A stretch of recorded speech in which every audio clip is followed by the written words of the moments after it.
what we're going to do. My top 10 hip hop albums of the 2020s. So I spent the last few days building this list. It just kind of happened organically. I'm going to go through them in alphabetical order. These are not ranked. One of the albums that's got me making this list was Denzel Curry's Melt My Eyez, See Your Future, the extended edition. I actually just threw this on kind of randomly, and holy shit, I was like convinced after listening to it, this is one of the best hip hop albums of the decade. I loved it when it came out, and so this is actually what got me thinking, like, well, what are the other best hip hop albums of the 2020s? Specifically the extended edition here, it's got the Cold-Blooded Soul sessions. A lot of the tracks that are on disc 1 are redone in a live setting, or with a live band, I mean, and then they've actually got a couple of extra tracks with the live band that aren't even on disc 1. But this is, I would argue, probably Denzel Curry's best album. Taboo is a close, those would be the two that I would be like, okay, which one's better? I haven't done that. I haven't directly compared them recently or anything. I should, just out of curiosity, but this came out in 2022. I was in love with this album all of that year. All of these made my year-end list, obviously, so they are canon. If you did some digging, you could probably conclude like these are probably going to be his top 10 because they made it so high in his lists, but that's a lot of work, so that's why I'm doing this segment here. Make it easy. But yeah, Melt My Eyez, See Your Future, incredible body of work. What should I say? I mean, Walkin' is a great place to start. Super catchy. The live version goes crazy. The drums, excellent on the live version, and there's like this epic beat switch in it, just like an essential 2020s hip-hop track. Always gets stuck in my head. I mean, when you think about it, when you see the title of this track and you've heard it before, you know what it sounds like, and you know that hook, keep on walking, ain't no stopping in this dirty, filthy, rotten, nasty little world we call our home, and it's just boom, hard to get out of your head. But Denzel's rapping is just so solid, and his writing, top tier imagery in his writing, paints very vivid, detailed. He's just a very illustrative writer. And then yeah, with the Cold-Blooded Soul session version, I mean, this album is hard to top. Moving on down the list here, alphabetical order. The next best hip-hop album of the 2010s, Alfredo by Freddie, Gibbs, and The Alchemist. Came out in 2020. 10 tracks. This thing is perfection. If there's a hip-hop album that came out in the 2020s that is a 10 out of 10, it might be this one. It truly might be. No fat. This is one where it's like, what do you even say about it? There's really maybe not even a single negative thing to say about it. Kind of having this epiphany right now where this might be a 10 out of freaking 10. The Alchemist production, definitely my favorite Alchemist project of the decade, which is actually saying something because he's released a lot of collab albums. This one's way better than Alfredo too. Just putting that out there. That one came out last year. This also has the like one and only Benny the Butcher and Freddie Gibbs collab on it. It's like rare as shit now because they are enemies. They are ops. It comes down to Freddie Gibbs rapping on here is so top notch. I mean, maybe he took like some extra vitamins that month when he recorded this because he doesn't slur a single word in any of the raps. Like, it's always so precise in this album specifically. I mean, he's always kind of been like that, but there's something about this project. I don't know what he was on, but this shit is crazy. Alfredo, Freddie Gibbs, Alchemist. Also, the name is an amalgamation of their names. The Alchemist, Al, and Fredo. Freddie. Alfredo.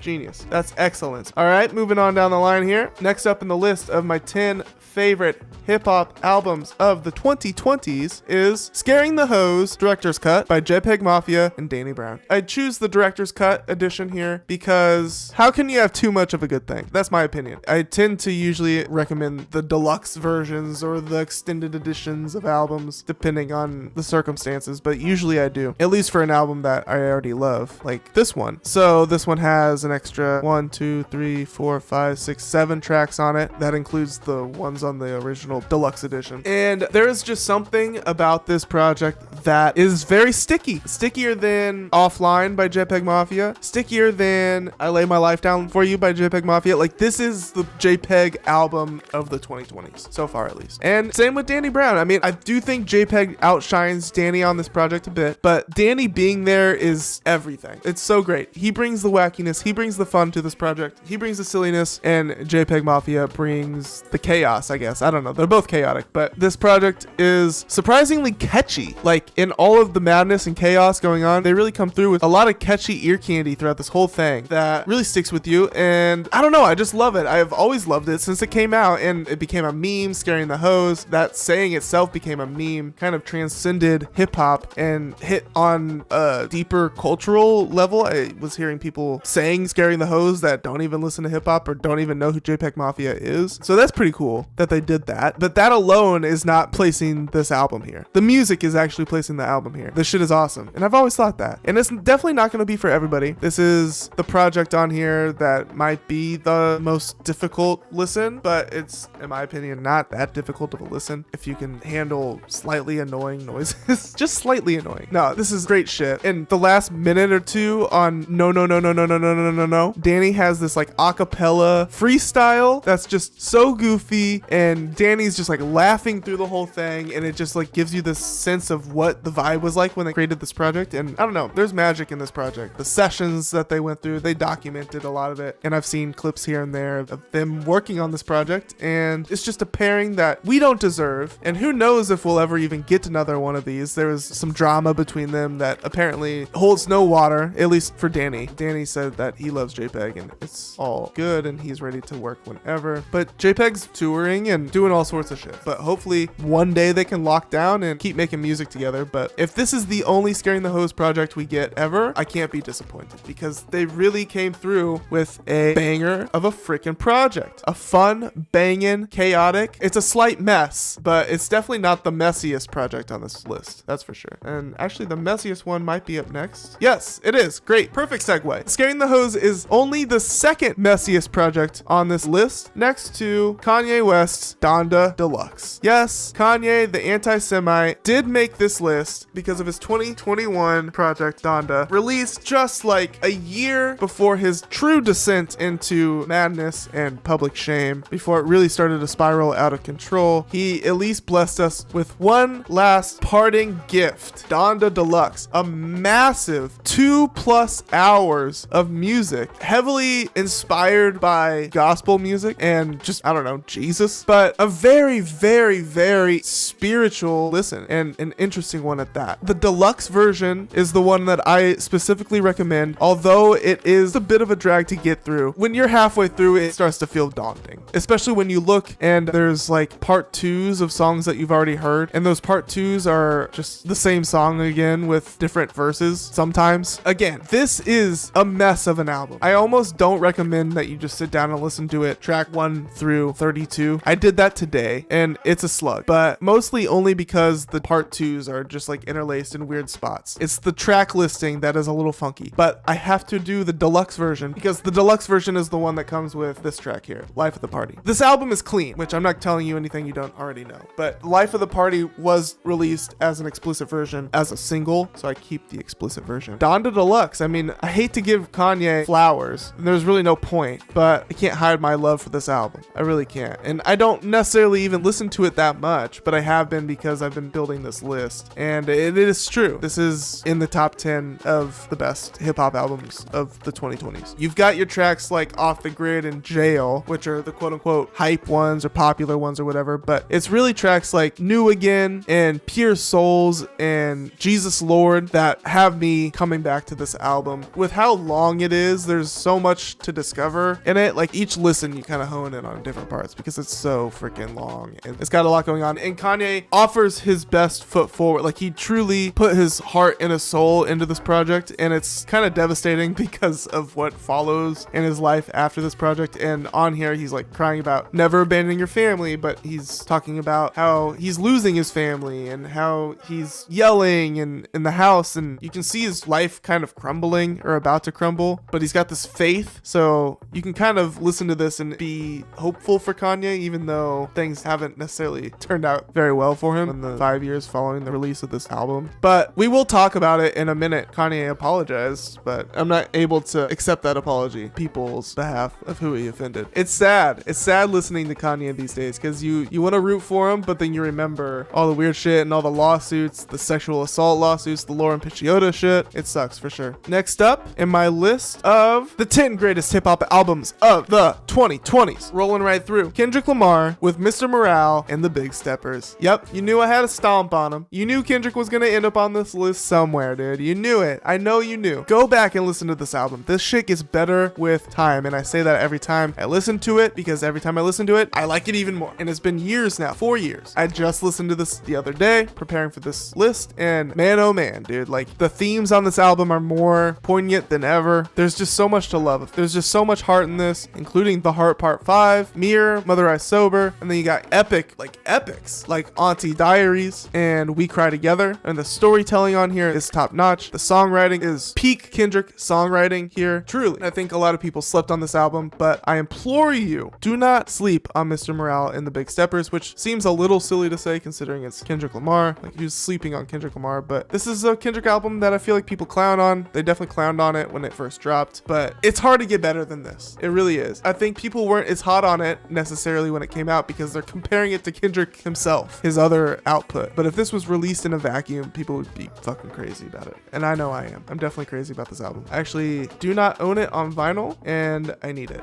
I need to get that. All right, moving along here in my top 10 favorite hip-hop albums of the 2020s. Next up, I know you're gonna hate me. You can call me all the names you want. Call me a dick rider. I don't care. But GNX also makes this list. It does. And I didn't plan on this. I didn't expect this, but when I go back and listen to it and I stack it up with the other hip hop albums and I've compared them and I got them all in my mind and I've refreshed myself on them and I've listened to them all. Dude, I mean, GNX is fucking incredible. It's so hard to beat the shit. Kendrick Lamar is a consistently phenomenal, not just hip hop artist, just artist in general. And he happens to make hip hop music, which I am super grateful for because every album he drops is a masterpiece and some are better than others. To be honest, Damn is probably my least favorite out of his studio albums. Just putting that out there. But GNX and Mr. Morale, I will say this. Kendrick's the only artist to be on this list twice. And I didn't plan on that happening. That's just purely like I listened to the projects that I think could possibly make it. And yeah, Kendrick's on here twice. All right, this is probably the most underground,